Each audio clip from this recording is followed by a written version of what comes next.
Hindi online classes में बच्चों आपका स्वागत है। और मैं कक्षा 9वीं में विषय हिंदी के अंतर्गत देखिए आप दो बैलों की कथा जो हमारी कहानी है मुंशी प्रेमचंद के द्वारा रचित, उस कहानी को हम आगे पढ़ेंगे। बच्चों आपको भी निश्चित रूप से बहुत अच्छा लग रहा होगा हीरा और मोती की ये दोस्ती, कि ये दोस्ती हम कभी ना छोड़ेंगे, है ना। आइए आप और हम पढ़ते हैं दो बैलों की कथा। हमने क्या पढ़ा कि दोनों ही भागने की कोशिश करते हैं, लेकिन एक कहता है कि नहीं, भागना क्या है, कायरता है। कायर लोग भागते हैं, बाकी जो वीर लोग हैं वो तो परिस्थितियों का क्या करते हैं बच्चों, डट करके मुकाबला करते हैं। देखेंगे भागना कायरता है तो फिर यही मरो। बंदा तो 9-2-11 होता है। 9-2-11 होना बच्चों एक मुहावरा है जिसका अर्थ होता है भाग जाना। और जो दौड़ाए तो फिर कोई उपाय सोचो जल्द। जो सामने से आ रहा है बड़ा सा डोंकता हुआ बैल, जिसको देखकर दोनों क्या है, थोड़े घबरा गए हैं। देखेंगे अपन उपाय यही है कि उस पर दोनों जने एक साथ चोट करें। यहाँ देखिए संगठन में शक्ति है। जब आप पे कोई मुसीबत आए तो उस समय आप अकेले कोशिश ना करें, उल्टा आप अपने साथियों की क्या करें, मदद ले, दोस्तों की क्या करें, मदद ले। मैं आगे से रगेदा हूं, तुम पीछे से रगेदो, दोहरी मार पड़ेगी तो भाग खड़ा होगा। मेरी और झपटे तुम, बगल से उसके पेट में सींग घुसेड़ देना। जान जोखिम में है। अब दोनों की जान हो गई बच्चों, मुसीबत में है, पर दूसरा उपाय नहीं है। अब सामने जो मुसीबत आई है उसका सामना तो करना ही पड़ेगा। देखेंगे हम आगे क्या कहते हैं। दोनों मित्र जान हथेलियों पर लेकर लपके। सांड को भी संगठित शत्रुओं से लड़ने का तजुर्बा न था, ठीक है। आज तक उसने अकेले के युद्ध किया है, यानी सामने से कोई एक आया और उससे उसने युद्ध किया है, लेकिन आज क्या है कि इस सांड को बिल्कुल भी संगठित होकर शत्रुओं का सामना के आगे कर 2-4 लोग एक साथ योजना बनाकर आए, संगठित होकर आए, तो इस बात का तो तकाजा उसको भी नहीं था, अनुभव नहीं था। वह तो एक शत्रु से मल्ल युद्ध करने का आदी था। मल्ल युद्ध यानी कुश्ती एक तरह से, यानी एक बैल दूसरे बैल से लड़ रहा है, वो इसी तरह की लड़ाई का क्या था, आदी था, आदत हो चुकी थी। जो ही हीरा पर झपटा, मोती ने पीछे से दौड़ाया और सांड उसकी तरफ मुड़ा तो हीरा ने रगेदा।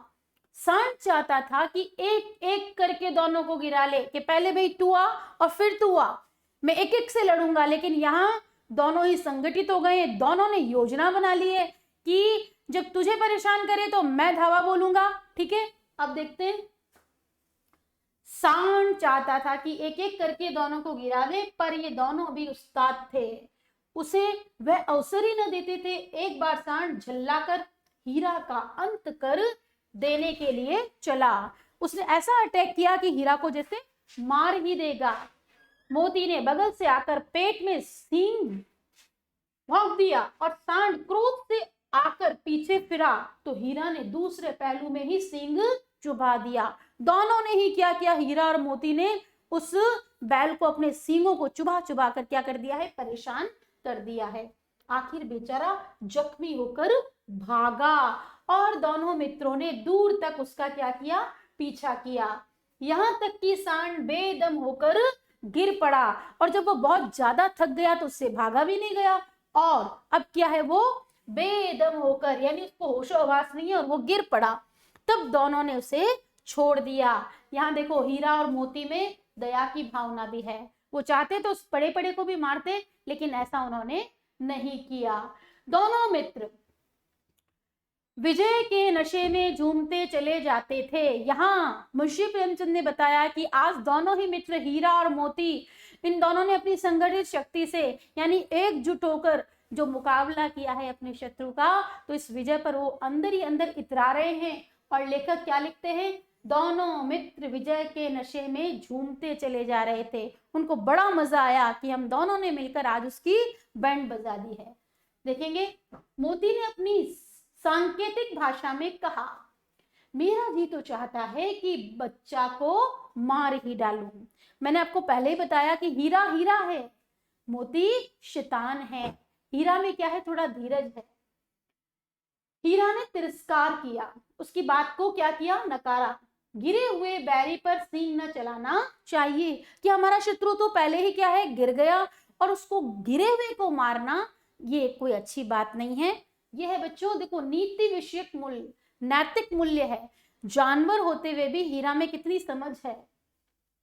ये सब ढोंग है। कौन कहता है, मोती। बैरी को ऐसा मारना चाहिए कि फिर ना उठे।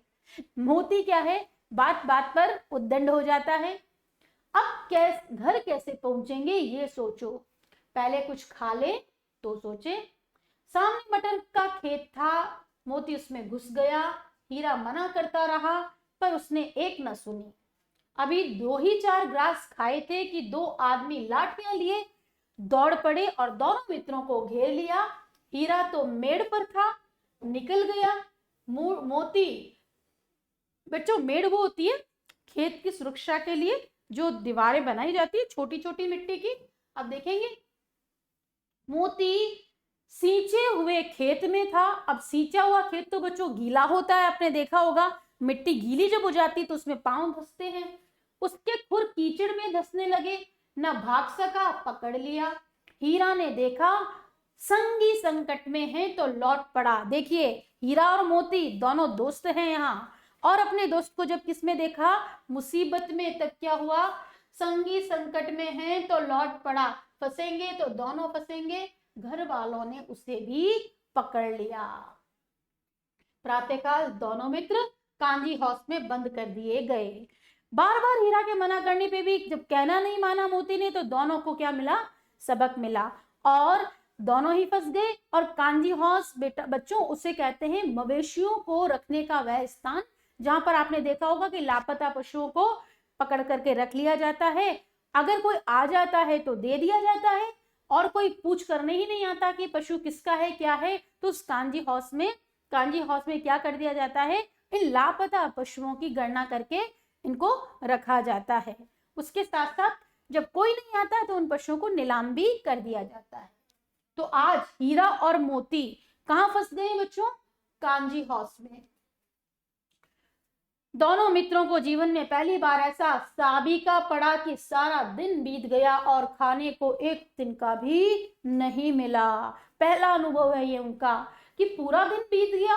कम से कम गया के घर में कुछ तो मिलता था, चाहे वो बड़े ही अपमान के भाव से देता था, लेकिन खाने को तो कुछ देता था। समझ में ही न आता था वे कैसा स्वामी है।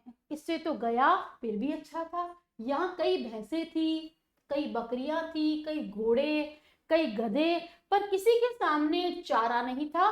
सब जमीन पर मुर्दों की तरह पड़े थे। यानी इतने पशु तो हैं कांजी हाउस में, लेकिन सब भूखे पड़े हैं। इसलिए सबकी स्थिति कैसी हो गई है, मरणशील, यानी मुर्दों जैसी। कई तो इतने कमजोर हो गए थे कि खड़े भी न हो सकते थे। सारा दिन दोनों मित्र फाटक की ओर टकटकी लगाए ताकते रहे कि कोई तो आए, कोई कुछ तो खिलाए, पर कोई चारा लेकर आता न दिखाई दिया। तब दोनों ने दीवार की नमकीन मिट्टी चाटनी शुरू की। बच्चों, जब जोर से भूख लगती है तो कुछ ना कुछ तो करना पड़ता है। तो यहाँ हीरा और मोती ने जब सहन नहीं हो रही है भूख, तो क्या किया, जो दीवार खड़ी है, दीवार की जो मिट्टी कैसी है, नमकीन, यानी उसका स्वाद कैसा है, नमकीन सा, तो उसको चाटना शुरू कर दिया। पर इससे क्या तृप्ति होती, तृप्ति का अर्थ होता बच्चों संतोष। इससे संतोष मिलने वाला नहीं था। रात को भी जब कुछ भोजन न मिला, दिन तो ऐसे ही निकल गया था, तो हीरा के दिल में विद्रोह की ज्वाला दहक उठी। जो क्या है, देखिए, हीरा बड़ा ही शांत स्वभाव का है, बड़ा ही समझदार है। वो क्या करता है, अचानक मोती की तरह कोई निर्णय नहीं लेता है, लेकिन आज तो बस पूरे दिन भूखे मर के, रात भूखे मर के वह भी परेशान हो गया है, और उसको लगा क्या कर देना चाहिए, विद्रोह कर देना चाहिए। मोती से बोला, अब तो नहीं सहा, अब तो नहीं रहा जाता। मोती बच्चों अप्रत्यक्ष रूप से आजादी के लिए प्रेरित करने वाली ये कहानी है। मुंशी प्रेमचंद के समय में लिखी गई इस कहानी में कहीं ना कहीं भारतवासियों के लिए संदेश है कि हमें भी अपनी आजादी के विषय में सोचना चाहिए कि अगर अंग्रेजों के अत्याचार अब जब नहीं सहन किए जाते तो कुछ तो करो जिससे कि हम अंग्रेजों को भारत से बाहर निकाल सके। देखेंगे आगे। मोती ने सिर लटकाए हुए जवाब दिया, मुझे तो मालूम होता है कि प्राण निकल रहे हैं। इतनी जल्दी हिम्मत ना हारो भाई, यहां से भागने का कोई उपाय निकालना चाहिए। आओ दीवार तोड़ डालें। मुझसे तो अब कुछ नहीं होगा, अब दोनों ही भूखे हैं, बस इसी बूते पर अकड़ते थे। अब देखिए वापस एक मित्र दूसरे मित्र को अपनी ताकत याद दिला रहा है। सारी अकड़ निकल गई। बाड़े की दीवार कच्ची थी, हीरा मजबूत तो था ही। अपने नुकीले सींग दीवार में गड़ा दिए और जोर मारा तो मिट्टी का एक चिप्पड़ निकल आया।